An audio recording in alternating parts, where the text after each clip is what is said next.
Hey everyone, this is James from Sema4.ai, and in today's video we're going to show you a quick demo of a use case that allows you to use Sema4.ai agents to automate the process of matching remittance information with customer payments in the finance office.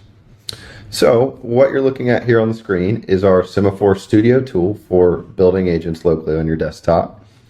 And I want to give you a quick walkthrough of a couple of the core components of our agents before we get started. First is the runbook.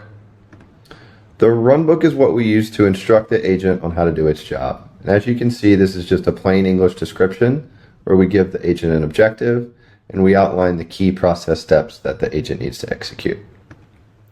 Additionally, we give the agent some actions. And these actions are essentially just tools and automations that the agent has access to that help it to access and update your data, systems, and applications as part of the workflow. Now, to jump into the demo, the first thing I'm going to ask the agent to do is to check for the newest remittance emails. And using its runbook, this agent will execute a series of actions that allow it to complete this process. And so as this wraps up, I'll scroll back to the top and walk you through this.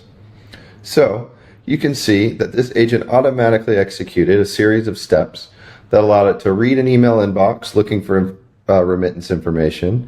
It allowed it to access the customer payment data, compare those items, and identify if the remittance information matched the payment information.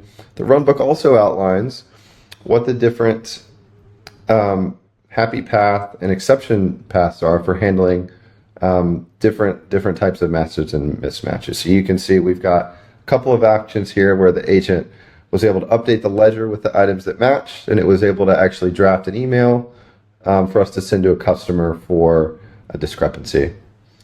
That's the end of this demo. If you have any questions about Sema4.ai or you're interested in learning more, please reach out to us. Thank you.